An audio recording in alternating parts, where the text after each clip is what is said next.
Hello, Pepe Moscoso. Hola, hola. Woo! Yes. Thank you very much for having me.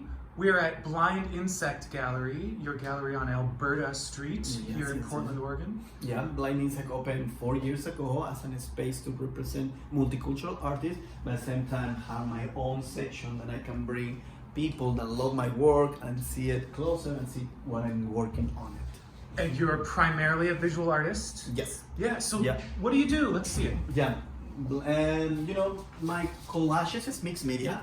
What I do is everything starts with my own photography. I'm a 20 years photographer. 12 years ago, I decided that just taking photos was not enough for me. My superpower is storytelling. Mm-hmm. And I decided to jump into the collage to bring those stories, and I always want to say it, but with photography it was not enough. Because what I started to do is using these spaces that I capture in many places in the United States, abandoned, Americana, forgotten places, and bringing a story that will connect us with memories, dreams, those moments when we used to explore abandoned places and having fun with friends and create magical story, and combine it as an adventure that will bring those memories and dreams. And the process is basically like this. I took the photo, I imagined the story, I create the character that's gonna be part of this adventure, I mix them as a collage, and then I write the stories that belong to each piece. So you're inventing like fictional characters or composites or something like Exactly. Entonces, I use kids, as you can see, because kids allow me to play with the imagination. You know, one of the skills and things that kids have is how they transport to the imagination to fantasies and moments that feel real. And that's why I always say that there are like memories of our times when we used to explore and having fun and saving the world and trying to fly and all those elements that make us happy when we were kids. How can I bring it back as my personal memory, but a memories that maybe someone else will reconnect? So yes, and also I'm original from Mexico. Uh-huh. I moved 18 years ago to the United States. And for me, capturing the Americana, it was also a way to, as an outsider, as a third lens, to understand what the Americana looks like, what it is. Why these amazing buildings that they are falling apart, iconic campers, cars, are part of this environment and also give me kind of like an insight of the cultural experience. Because this is part of what you see in every highway, in a small town.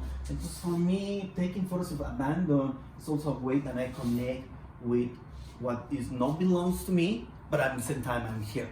Of course, the first step is taking the photos. I do tours during the year, doing final festivals.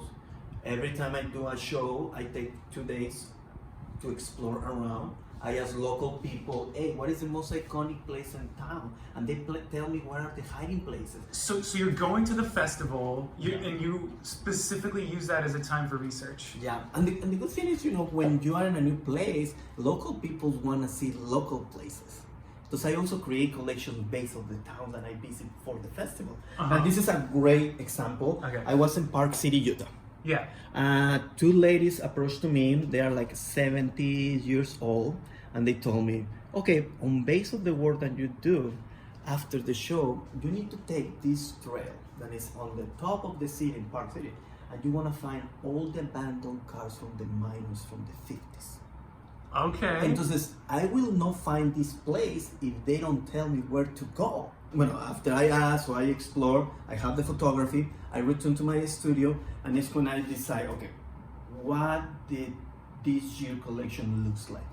Sometimes I don't use the picture that I took in 1 year. Sometimes I return to pictures that I took 5 years ago. Oh yeah. And you know, sometimes it's not. I don't want to talk about just one place. And I select, okay, I want to talk about this, and this, and I create the characters that will be part of this adventure. Right on. Yeah. So can you show me some of your key tools? Like, Yeah. Yeah. What are the big things you use, or the One of the main- things that I need to use is, of course, a big printer. This is my humongous printer that can print 40 by 60. And after I print the picture, is when I start to work with the collage. Is when I start to do the drawing, paintings, or cutouts of old books from the 40s, 50s, and 60s. So you're using old imagery. Or I get inspired from those imagery to create the characters that will be part of this new collage. So you're doing your own drawings, your own paintings. Because I just like collage. You know, the good thing about collage is you can use everything. Because after I have the characters, so I draw the characters, I scale it with the picture. Because as you can see in my work, they need to look like they belong to those places. So like in this one though, like you have a really kind of dimmed out, like the most of the color around is very muted except for the characters, right? And we get pulled in. Yeah. This is pretty standard for you, right? Like you do a lot of monochrome, black and white, one selection of color. Yeah. So that then we are like kind of attracted to those splashes, those moments of orange or whatever that pull us into the character. And the other thing is, what you see at the first time as a picture of the collage, you need to really immerse yourself to find out what else is there. Like for example, in this case, I found this boat in Florence, Oregon. I want to create something that is related with the ocean, but I just have the boat in the middle of this cherry tree. So what I did is a transparency of a wave. And so the wave is now real for the kids because through the games, they are in the ocean.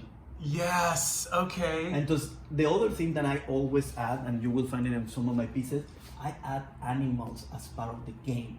In this case, the animal is also connecting with the story of the character.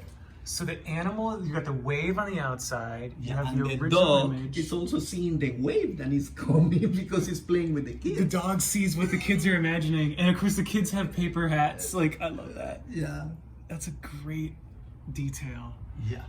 When you're stuck, you know, like, oh, I've got all this material, but I don't know what to do. How do you shake yourself free? Sometimes when we get stuck, we don't have to force ourselves to jump immediately to do something. I prefer sometimes just take the time and reflect of my collection of my past years, just to review and see if that brings me out of my stock or trying to not repeat what I have been doing before. I love very low ambience music. I usually love to be in a place that is completely out of society, people, family. I have the music and I just immerse myself.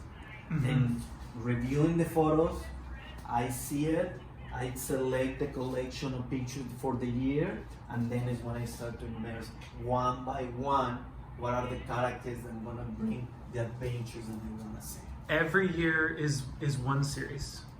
And a series means 10 to 13 pieces. 10 to 13. To 13, yeah. Yeah. How do you protect your time? Back in the days, I used to, when my kids were very little, I used to work 5 a.m. to 7 a.m. to create my pieces. Now, when they're in the school, usually when I'm here in the gallery and I have my free time to do my work, I use 2-3 hours per days, or maybe 2 days per week, 3 hours to just immerse and work in that specific collection. And with the time, what I also find now that is good having my artwork in the gallery is listen to people what they say. Because the people also bring their own insights, and those insights inspire me to use it as a new story that I want to present. So you're hearing people comment on your own work or the work of the other artists, and that gives you a chance to And I can say, generate. this is one of the most important part as an artist. You need to hear what people is saying, because they are telling you the insights or the feedback that you need to keep working and moving to one direction or maybe move to another direction, because the perception of people also clarify where you are in your artwork. You are not the kind of artist who says, look, I make this and this is what it means. You're saying I make this and other people help me discover what it means. Yeah, of course. Yeah, because especially when you use storytelling as one of the biggest pieces of your artwork, storytelling is all about community. It's not about me, this is how I see the world. No, this is how I connect with the stories of other people that are members of this community. if artists put more attention on what people say, you can refine and you can work with details of your artwork that sometimes doesn't make sense. If they are really connecting with the people in the way you think they want to be connected. I love that. Yeah, because how you get those feedback if you don't listen. The story is here, but you have also the option to create your own story. Uh-huh. And that's the part that I love to hear, because sometimes people start to talk by themselves, like, oh, look at that, because they are connecting with their inner child too. I can only imagine how often people see something and it reminds them of, Yeah. they see themselves as that little boy. For me, reusing material is a very important part. Every piece is a series. What does that mean? There are several of this one, but each one is one of the kind. Uh-huh. Because the frame is just one. And the frame is always recycled, always coming from something else. Yeah. Always. Yeah. And that people love it, because this is time. Mm-hmm. How you capture time. This is time. Because the plate by itself is time, but the frame helps to bring those feelings of time and how it's passing through. Excellent. Yeah. This is one extra element of my work. I love it. Pepe, thank you so much. No, my pleasure. Thanks for the interview, and yeah, hopefully we see you in the Portland Open Studios. Oh yeah.